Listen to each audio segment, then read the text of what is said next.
Chers amis, aujourd'hui, on découvre de nouvelles fonctionnalités sur le Midjourney 5.2 qu'on n'a pas pu couvrir lors de notre récente vidéo, notre test à chaud sur le Midjourney 5.2. Et vous allez voir que, quelque part, Midjourney fait de la concu à Photoshop. On va découvrir ça tout de suite, c'est parti. Donc voilà, on va découvrir donc les fonctionnalités qu'on n'a pas pu couvrir lors de notre test à chaud sur le Midjourney 5.2. Ces fonctionnalités n'étaient pas encore disponibles le jour où on faisait, bien sûr, donc la vidéo, le jour où je tournais, bien sûr, la vidéo du test à chaud. Ces fonctions n'étaient pas encore disponibles, donc on va découvrir ça tout de suite. Donc, bien avant de rentrer dans le vif du sujet, je vous ai déjà dit en début de vidéo que je pense que Midjourney fait un peu de la concu à Photoshop. Donc il y a quelques jours de cela, sur la chaîne, on annonçait déjà dans les actus IA que Photoshop était doté d'une nouvelle fonctionnalité qu'on appelle le Generative Field, qui permet d'étendre voilà une image. Donc voilà, vous pouvez imaginer donc voilà l'environnement d'une image en écrivant juste un prompt par exemple. Donc je vais vous montrer une vidéo démo très rapidement qui illustre ce que je veux dire. Hop. Donc là vous voyez, hein, donc on part donc d'une vidéo basique comme ça, hop. Et on peut donc étendre donc cette vidéo là, lui dire que ok, j'aimerais qu'il soit dans un autre environnement autre que ça. Donc voilà, hop, donc on étend, hop, voilà. Donc on peut étendre donc l'image là en rajoutant donc des éléments via des prompts. Hein. Tout ça c'est via des prompts. La fonctionnalité de prompting est totalement donc magique. Donc voilà, c'est à ça que sert la fonction Generative Field de Photoshop. Hein. Voilà, tout simplement. Et donc mon avis par rapport à cela, c'est que voilà, Midjourney est quand même arrivé dans le game. La version 5.2 qu'ils ont fait sortir, c'est à peu près pour concurrencer donc cette fonction de Photoshop tout simplement les gars, surtout avec la fonction zoom out. Dans la fonction zoom out on peut faire quasiment les mêmes choses, hein, voilà, grâce à la fonction zoom out. Donc voilà, Midjourney derrière ne veut pas perdre voilà cette bataille d'être voilà la plateforme de génération d'images IA numéro 1. Voilà, donc pour ce faire donc il faut s'adapter, il faut suivre donc ce qui est tendance actuellement. Énormément de plateformes de génération d'images intègrent donc la fonctionnalité du Generative Field, et donc Midjourney derrière ils ont su trouver le moyen de pouvoir intégrer donc cette fonctionnalité là en rajoutant donc les fonctions zoom out et les fonctions qu'on va découvrir là maintenant tout de suite. Direction Midjourney. Donc voilà, l'interface, il est plus à présenter sur la chaîne. On a tellement travaillé, on a tellement fait énormément de projets sur cette interface, donc il est plus à présenter quasiment sur la chaîne. Voilà, vous la connaissez tous, c'est l'interface donc de Midjourney, bien évidemment. Donc les fonctions qu'on va découvrir aujourd'hui sont le Make Square, par exemple.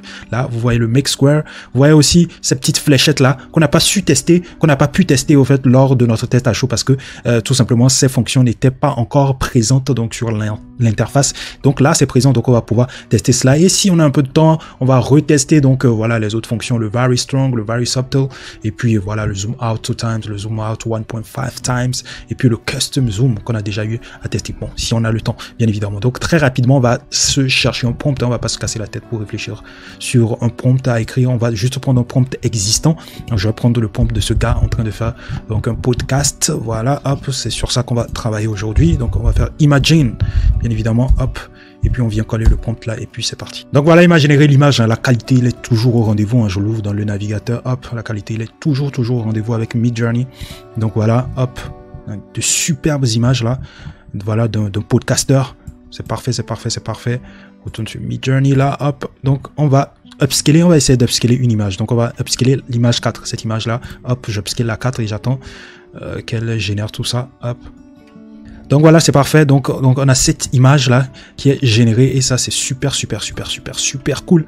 Donc voilà, on a donc ces fonctionnalités là, ces flèches à gauche, droite, haut, bas. Ça veut dire qu'on a la possibilité d'étendre l'image vers la gauche, vers la droite, en haut, en bas. Voilà. Donc voilà, on va tester donc voilà dans un premier temps donc la fonctionnalité gauche. Essayez de rajouter Beach Decor.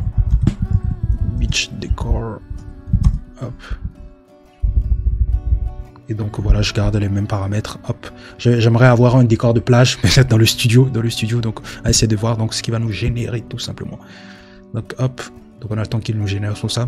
Donc vous allez remarquer que en début de vidéo, je vous ai présenté donc une fonction ici, Make Square. Ici, on monte ici, donc il y a la fonction Make Square. Ça veut dire que vous pouvez transformer par exemple votre image, cette image là que j'ai générée ici, en voilà image carrée. Voilà. Donc c'est le but donc de cette fonctionnalité. Donc comme cette image elle est déjà carrée, donc on n'a plus cette fonctionnalité qui nous est proposée ici. Donc lorsque vous aurez des images voilà qui ont un format d'une vidéo YouTube par exemple, c'est là que cette fonctionnalité vous sera proposée. Donc vous voyez, c'est parfait. Donc l'image, il nous a donc généré l'image. Donc l'image a été étendue. Donc il a rajouté un petit décor de plage juste à gauche parce qu'on a sélectionné voilà l'extension de l'image vers la gauche. Donc voilà. Donc voilà. Donc c'est pareil. On va faire pareil aussi pour l'image vers la droite, bien évidemment. Donc on va dire in African Market par exemple, hein. Voilà, hop, African Market, on va rajouter encore un autre décor, hein. African Market, Voilà, il y a énormément de questions qui reviennent par rapport donc à l'utilisation de Midjourney. Déjà, quand je me suis inscrit de prime abord sur Midjourney, j'ai eu droit à 25 images gratuite à générer. Donc il y a un espace public sur Midjourney où vous pouvez aller donc pour générer donc des images. Donc il y a d'autres personnes qui génèrent au même moment que vous, donc parfois vous pouvez vous perdre au fait dans la génération des images dans cet espace là.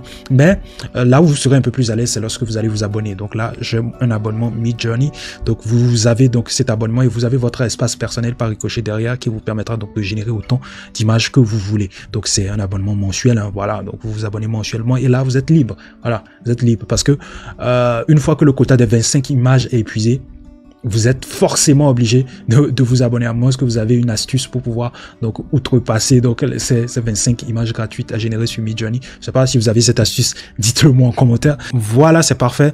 Donc voilà, donc on a une autre personne qui a été générée donc juste à côté là, hop. Donc c'est le deuxième podcaster qui a été généré juste à côté. Donc on observe déjà deux personnes qui sont en train donc de podcaster et puis on a un petit décor style africain peut-être caché, hein, voilà. On va essayer donc de générer donc une autre image vers le haut, hop, voilà, c'est parti. Donc je me suis pas cassé la tête, j'ai gardé le même prompt, on va voir ce qu'il va nous générer tout simplement. Donc voilà, hop. Donc peut-être que la dernière on va pas la faire, hein, voilà. Donc vous avez compris à peu près le concept, hein, voilà, vous étendez votre image, que ce soit en haut, à gauche, à droite, vous étendez votre image et vous avez donc la possibilité donc de lui dire, ok, comme tu l'étends vers le haut, j'aimerais que le haut soit sous ce décor là, ou j'aimerais qu'il y ait cet élément en haut. Donc voilà. Donc voilà, il nous a généré l'image, hein. Voilà, parfait, parfait, c'est un plafond, hein, tout simplement. Voilà, c'est le plafond qu'il a généré, hein, tout simplement. C'est un studio classique. Voilà, hop. Hop, c'est super cool. Et ce qui est intéressant, c'est qu'il garde la même personne. En fait, il modifie pas, voilà, la personne qui fait le podcast. Garde la même personne. C'est aussi un secret pour créer un caractère, un personnage, excusez-moi, j'ai tendance à dire caractère parce qu'en anglais, personnage c'est character. Donc j'ai tendance à dire caractère, donc excusez-moi pour ça. Donc ce que je voulais dire tout simplement, c'est que là, ce qui est très intéressant, c'est qu'il arrive à garder le même personnage sur l'image. C'est le même personnage sur l'image qui est gardé. Il étend tout simplement donc l'image. Donc ça c'est super cool. On peut l'utiliser pour voilà dans un projet précis, hein, pour créer un personnage consistant pour raconter par exemple une histoire, hein. Donc c'est très intéressant, essayer d'aller explorer donc voilà ces fonctionnalités. Donc je vais essayer d'upscaler une de ces images parce qu'on n'a pas encore eu à tester la fonctionnalité Make Square que je vais présenter en début de vidéo. Hop, voilà, on va essayer d'upscaler n'importe quelle image, hein, la une, hein, voilà, parce que pour moi toutes les quatre semblent être pareilles, hein, voilà, sauf voilà le plafond qui diffère légèrement. Donc voilà, j'ai upscalé l'image. Donc vous allez vous rendre compte que cette image n'a pas le format d'un carré. Donc on a tout de suite la proposition Make Square qui nous est proposée. Un Make Square, si on doit traduire en français, c'est faire un carré par exemple. Square en anglais, c'est carré. Donc voilà, hop, on va essayer donc de transformer cette image en carré tout simplement pour voir ce que ça donne. Donc voilà, vous allez remarquer qu'il nous a donc conçu ou généré des images qui ont un format qui se rapproche d'un carré. Si j'upscale par exemple la première image, donc vous allez voir qu'on a un format qui se rapproche d'un carré. Donc c'est le but du Make Square. Donc voilà, hop, vous allez voir, hein, donc vous voyez, donc c'est en train de se charger, mais on a tout de suite donc le format de l'image qui est en train de se dessiner tout simplement. Donc voilà, il a généré l'image et donc vous remarquez donc tout simplement que le format il est tout simplement en carré. Donc voilà, lorsque le format est en carré, donc vous n'avez plus donc cette fonction qui vous est proposée ici tout simplement. Donc voilà, hop, vous pouvez ensuite donc utiliser donc les autres fonctions, hein, voilà, étendre vers la gauche, étendre vers la droite, étendre vers le haut, vers le bas. Voilà, donc n'hésitez pas à aller vous amuser avec donc ces fonctionnalités là. Hein, voilà, je pense que ça va énormément vous servir, hein, pour ceux qui sont des storytellers qui aiment raconter des histoires, illustrer donc les histoires qu'ils racontent. Moi je trouve que ces fonctionnalités Midjourney serait intéressant pour eux à explorer pour pouvoir voilà concevoir leurs vidéos. Et il y a énormément de personnes qui font des vidéos sur la base donc de Midjourney qui utilisent donc les illustrations de Midjourney pour pouvoir donc réaliser des vidéos. N'hésitez pas à aller vous amuser à utiliser donc ces fonctionnalités comme vous voulez tout simplement, et n'hésitez pas à me faire des retours d'expérience par rapport au Midjourney 5.2 en barre de commentaires. Je me ferai un plaisir de discuter avec vous les gars. Voilà tout pour aujourd'hui, je vous retrouve à la prochaine, prenez soin de vous et merci pour la force que vous nous donnez. Peace out.